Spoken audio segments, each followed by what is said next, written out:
অষ্টম শ্রেণীর সুপ্রিয় শিক্ষার্থী, আজকে আমরা তোমাদের ইংরেজি বই থেকে অষ্টম এক্সপেরিয়েন্স অর্থাৎ অষ্টম chapter live in the Woods থেকে 8.2.1 অ্যাক্টিভিটি বিস্তারিত উত্তর সহ আলোচনা করতে যাচ্ছি। প্রথমে জেনে নিই আমাদের জন্য নির্দেশনা কি দেওয়া আছে। Now reflect on the things and their characteristics you have mastered and identify the things which are described and which are compared. One is given as an example. এখন তোমার মিলকৃত জিনিস বা বিষয় এবং সেগুলো বৈশিষ্ট্য নিয়ে আবার চিন্তা করো এবং কোনো জিনিস বা বিষয়গুলো বর্ণনা করা হয়েছে তা চিহ্নিত করো। যেমন নিচের টেক্সটগুলো সতর্কভাবে পড়ো এবং বাক্যে কোন বিষয় বা জিনিস বা ব্যক্তিকে কারোর সাথে তুলনা করা হয়েছে তা চিহ্নিত করো।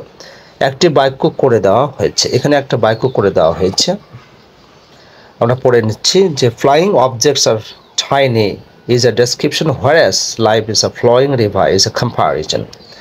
যে উড়ন্ত বস্তু হচ্ছে ক্ষুদ্র, এটা হচ্ছে একটা বর্ণনা, যেখানে জীবন হচ্ছে একটা প্রবহমান নদী, এটা হচ্ছে একটা তুলনা। Read the text below carefully and identify the comparing objects or persons and with what whom it is compared in a sentence. One is done for you. নিচের টেক্সটটা খুব সতর্কতার সাথে পড়ো আর তুলনাকৃত যে বস্তু বা ব্যক্তি আছে সেগুলোকে চিহ্নিত করো এবং কার সাথে কিসের সাথে এটা বাক্যের মধ্যে তুলনা করেছে সেটা চিহ্নিত করতে হবে। একটা করে দেওয়া আছে, অর্থাৎ টেক্সট 1 থেকে কিন্তু করে দেওয়া আছে যে কার সাথে কিভাবে তুলনা করা হয়েছে। আমরা এখন একটা পড়ে নিচ্ছি বাংলা অনুবাদ সহকারে। Text 1, on a summer day I am on my way to school. গ্রীষ্মকালীন দিনে আমি স্কুলে যাওয়ার পথে। I can feel the warmth around me. আমি আমার চারিদিকে উষ্ণতা অনুভব করতে পারছি। The sun seems to be a golden globe when I look at the sky. সূর্যকে একটা স্বর্ণের পৃথিবী গ্লোকের মতো মনে হচ্ছে যখন আমি আকাশের দিকে তাকাই। It is casting its warm eyes over the green fields and sparkling river. এটা কিন্তু সবুজ সবুজ মাঠের উপরে অর্থাৎ সবুজ ক্ষেতের উপরে উষ্ণ রশ্মি নিক্ষেপ করছে এবং নদীতে এটা স্পার্কলিং করছে। The world is alive with colour and light. পৃথিবীটা রং এবং আলো দিয়ে জীবন্ত। And I feel everything has its own beauty. এবং আমি অনুভব করছি যে এটার সব কিছুতেই একটা নিজস্ব সৌন্দর্য রয়েছে। কোয়েশ্চেন আছে what is compare two what of হাম, অর্থাৎ কার সাথে কিসের তুলনা করা হয়েছে বা কার সাথে কিসের তুলনা করা হয়েছে। ওকে, এখানে উত্তরটা হবে in the text the sun is compare to a golden globe. অর্থাৎ এখানে পৃথিবীটাকে কিন্তু তুলনা করা হয়েছে গোল্ডেন গ্লোবের সাথে, অর্থাৎ স্বর্ণময় একটা গ্লোব এর সাথে তুলনা করা হয়েছে সূর্যের।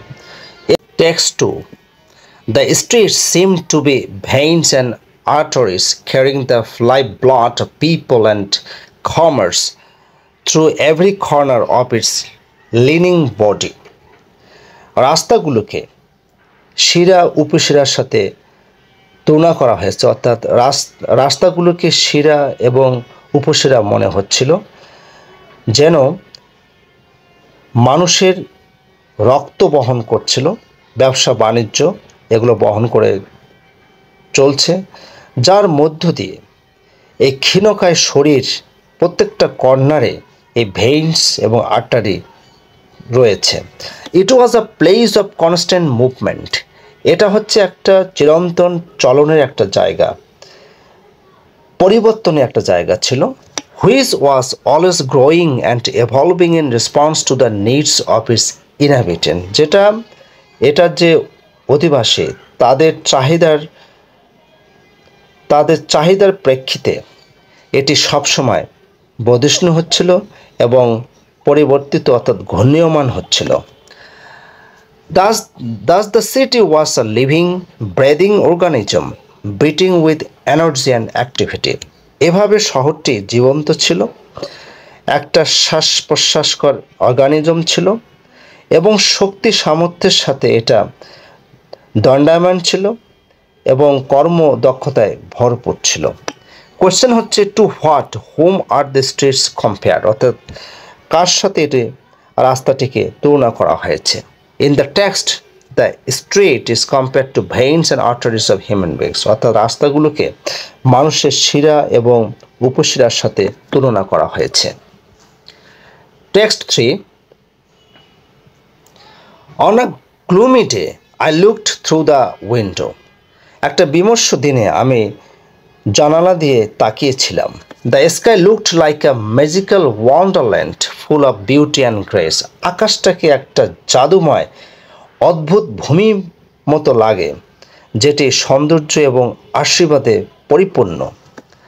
The clouds were like cotton candies pink and fluffy, মেঘগুলো ছিল তুলার মতো, যেন একটা তুলার মতো মোমবাতির মতো পিঙ্ক বর্ণের এবং ফোপানো।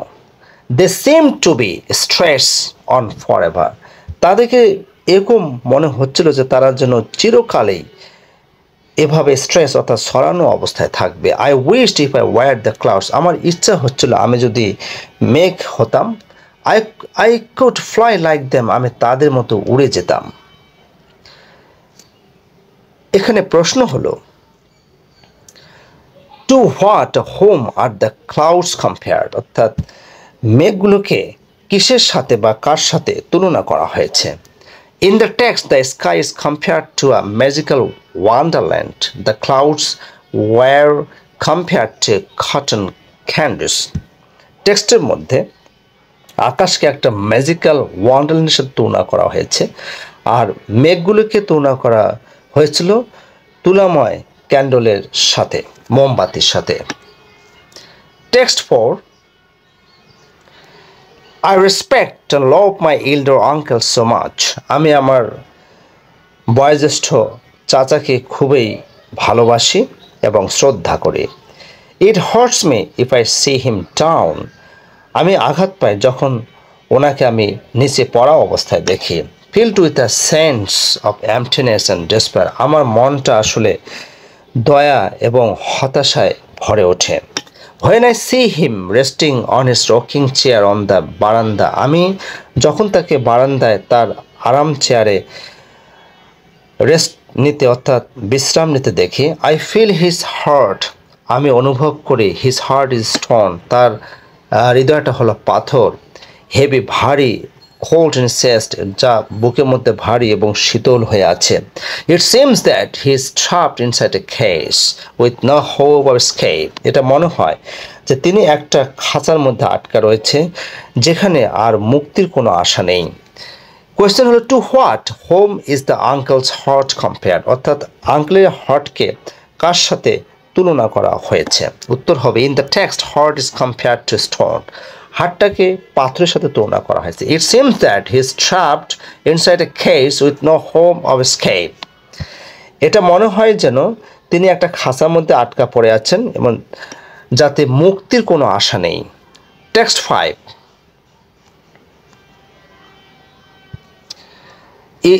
ইট ওয়াজ এ moonlit night with a clear sky, এটা পরিষ্কার আকাশময় একটা চাঁদনি রাত ছিল। I along with my parents and uncles went to the roof, আমি আমার বাবা মা এবং চাচা চাচির সাথে ছাদে গিয়েছিলাম। The moon looked like a silver disc in the sky, চাঁদটি আসলে আকাশে রূপালী চাঁদের মতো দেখাচ্ছিল। It was casting its pale light over the world which created a ghostly look, এটা কিন্তু একটা ধূসর বনে আলো দিচ্ছিল গোটা পৃথিবী জুড়ে, যেটা একটা ঘসলি লোক, এক ধরনের অদ্ভুত দৃষ্টি, এক ধরনের অদ্ভুত দৃষ্টিভঙ্গির সৃষ্টি করেছিল। It was a symbol of mystery and magic, এটা আসলে রহস্য এবং জাদুর প্রতীক ছিল। Reminding us that there is more to the world than what we can see with our eyes, এটা আমাদেরকে মনে করিয়ে দিচ্ছে যে আমরা যা আমাদের নিজের চোখ দিয়ে দেখতে পাই তার চেয়ে আসলে পৃথিবীতে আরও অনেক কিছু দেখার রয়েছে।